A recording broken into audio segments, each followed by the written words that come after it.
Continuando con la Masterclass, hay que señalar que estrategia es un procedimiento dispuesto para la toma de decisiones o para accionar frente a un determinado escenario. Esto buscando alcanzar uno o varios objetivos previamente definidos.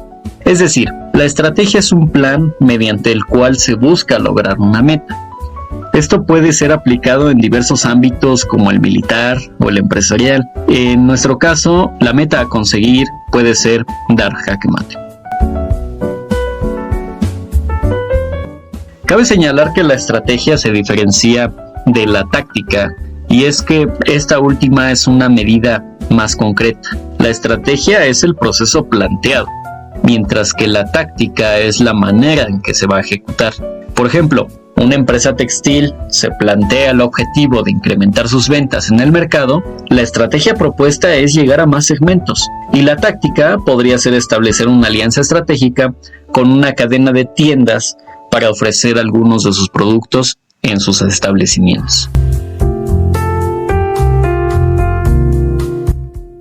Aplicado a nuestro juego, entendemos que la táctica nos ayuda a conseguir un objetivo particular en el juego, como tomar material del adversario, perfeccionar la posición propia o facilitar el jaque mate. Y es que en ajedrez hay varias tácticas, las cuales a veces también pueden comportar la victoria inmediata. Algunas de las más conocidas son el doble ataque directo.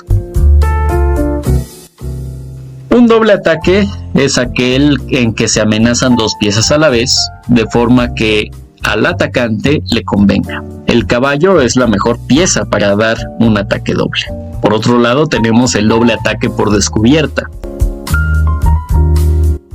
que consiste en amenazar dos piezas del adversario en una misma jugada. Con dos piezas nuestras amenazamos una con la pieza que hemos movido y otra con la segunda pieza que con el movimiento ha quedado descubierta. Este tipo de jugada táctica se puede hacer con muchísimas combinaciones de piezas, y es una variante que de este doble consiste en capturar una pieza adversaria, pese a la que tenga defendida. Si nuestro contrario captura la pieza que hemos movido, entonces podemos capturarle otra pieza con la que nos ha quedado descubierta. Y si el rival opta por quitar o defender la pieza amenazada por nuestra pieza descubierta, entonces podremos retirar y salvar la pieza con que hemos capturado inicialmente.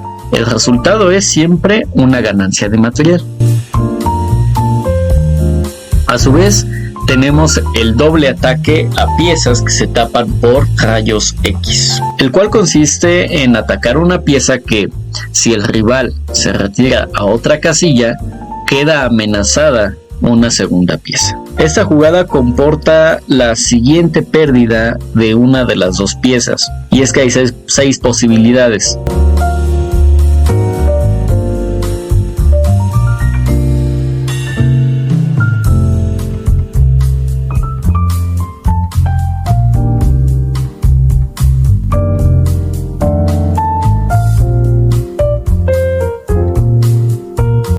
Otra táctica muy importante que debemos tener en cuenta es la clavada, la cual consiste en una pieza que ataca a otra que no puede ser movida o no conviene mover, porque si esto se hace, resulta en un jaque o en una captura ventajosa para la pieza que ataca. Un ejemplo es un alfil que ataca a una torre en cuya misma diagonal atrás de la torre se encuentra el rey. Esto resulta de la imposibilidad de mover la torre, con la consiguiente captura de la torre por parte del alfil para este caso. También, aunque la captura no convenga, clavar una pieza inutiliza a esta, porque puede moverse, eliminando su posible acción defensiva u ofensiva a terceras piezas, según sea del mismo bando o del bando contrario. Y es que algunas defensas también que podemos darle ante una clavada son la interposición, la contraclavada, mover una pieza trasera, mover la pieza propia que origina la clavada, distraer la pieza clavante o jaque mate, inclusive anticiparnos a la clavada. Ahora bien, Vamos al jaque al descubierto y al jaque doble.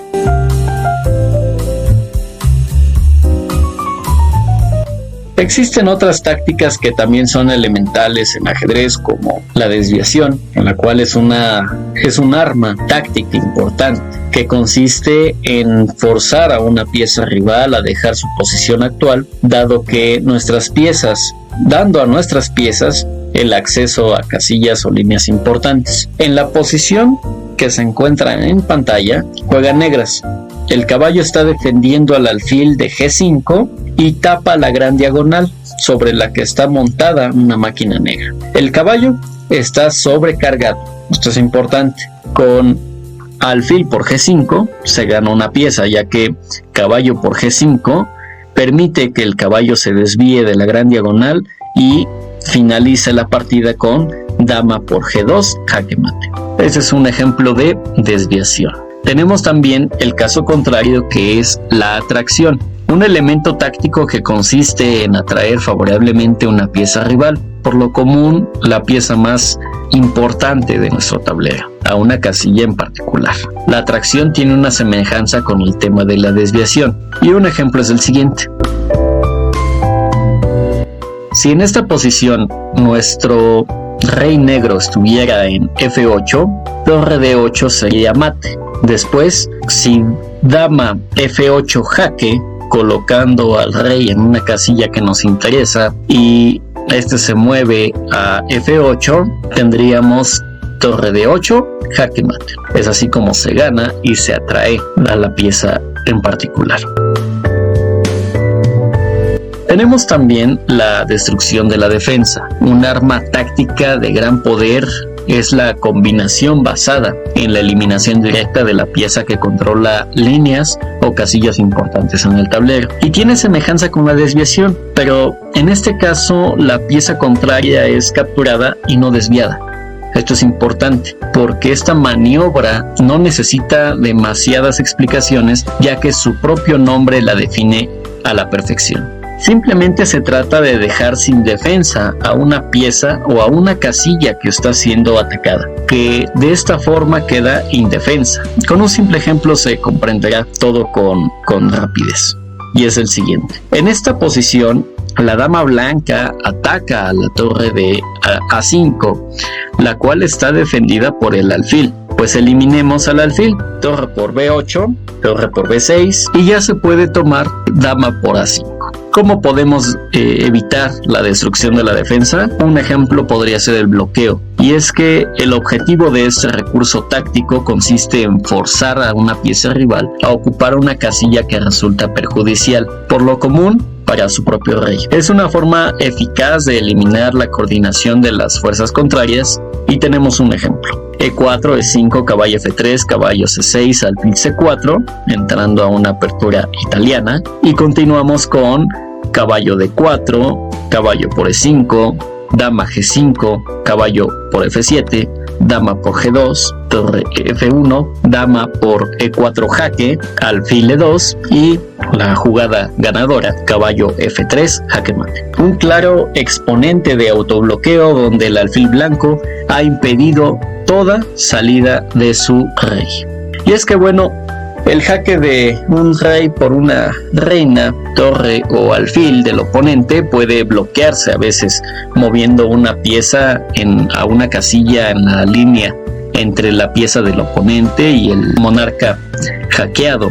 La pieza de bloqueo es entonces absolutamente clavada al rey por la pieza de ataque. En ajedrez viven dos criterios que son usados para determinar quién lleva la ventaja en el juego. El primero nos habla de una ventaja posicional, que consiste en lograr una posición en la cual las piezas tienen más posibilidades de éxito que las del oponente. También implica el aprovechamiento de tiempos o bien turnos mal utilizados por el otro jugador. Algunos ajedrecistas incluso sacrifican piezas de alto valor como la dama, la torre, en fin, para colocar al oponente en desventaja táctica o con posibilidades de dar mate en la o las siguientes jugadas. Por su parte, la ventaja material consiste en tener superioridad de piezas de mucho valor o tener mayor número de piezas que el oponente. El valor de una pieza se mide en puntos, de acuerdo con la norma general y actual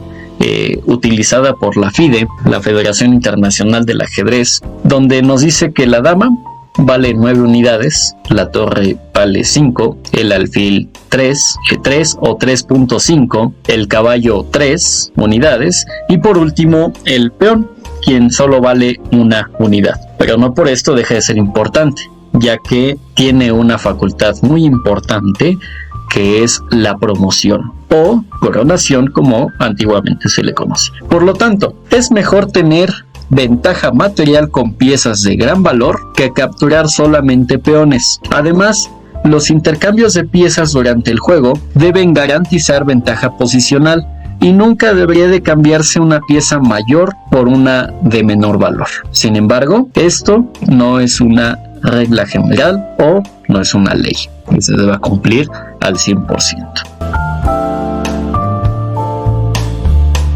Wilhelm Steinitz, quien fue el primer campeón mundial de ajedrez oficial, decía que el ajedrez era demasiado para hacer un juego y muy poco para hacer ciencia. Con el tiempo, desarrolló 10 principios generales y convenientes para el juego, usables en ataque o defensa. El primero de ellos señala que toda apertura tiene por fin desarrollar las piezas y ordenarlas consecuentemente, y al mismo tiempo hay que contrarrestar o evitar que el oponente consiga lo mismo, es decir, que se puede hacer de dos formas: desarrollándose más rápido o frustrando eficazmente el desarrollo y los planes del oponente mediante jugadas de profilaxis, o bien no solo es importante desarrollarse con esta rapidez, sino también cuidar la seguridad del propio monarca. Y si el oponente está atrasado en el desarrollo, se debe retrasar aún más creando amenazas. Por esto conviene empezar a atacar lo antes posible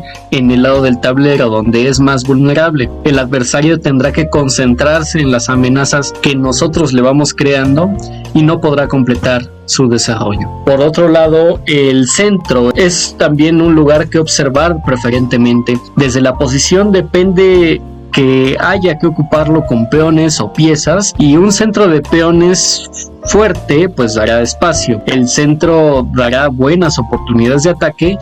En él las piezas dominan más espacio o son más fuertes. También es importante pensar con cuidado los movimientos de peones. Como no retroceden y sus movimientos innecesarios debilitan la posición de nuestro monarca, son las piezas más importantes del juego a la larga, ya que conviene saber qué hacer con ellos y las cadenas que forman, y sobre todo no despreciarlos. En el quinto principio que establece el primer campeón mundial, se desarrollan las piezas, y esto implica tener un plan de acción preciso en que sepamos la función que desempeñará cada pieza y dónde debe colocarse. Un principiante se distingue de un maestro en que este último desarrolla las piezas con un propósito específico. El principiante las va a desarrollar sin tenerlo. A su vez, el bando con ventaja debe atacar o se arriesga a perder la iniciativa y con ella esa ventaja. Desarrollar un plan de ataque eficaz implica identificar el punto más débil de la oposición del adversario y explotarlo. La parte defensiva debe averiguar las amenazas, develar el plan del adversario, anticipar sus movimientos y buscar un contraataque eficaz. Y el juego defensivo es más difícil que el del ataque. En posición igualada o casi,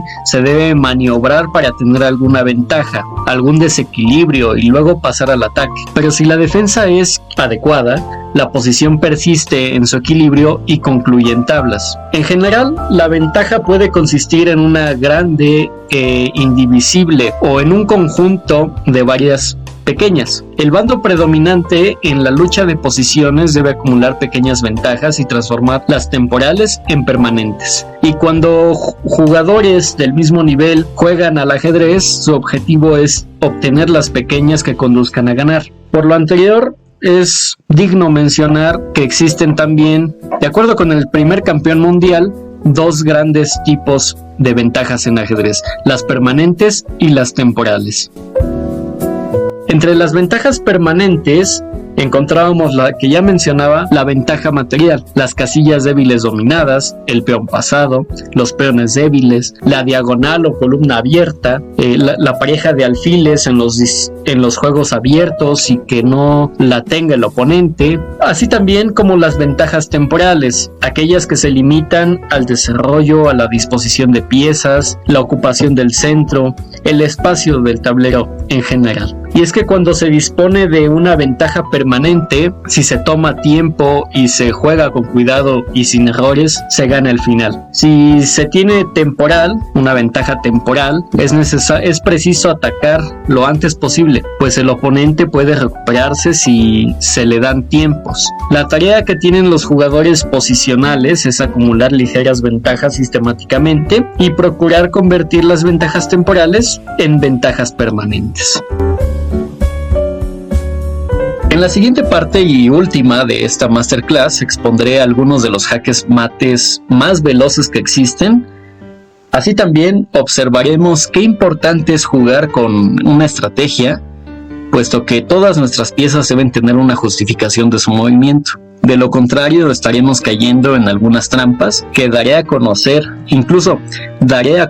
algunos consejos a fin de poder mejorar en nuestro ajedrez.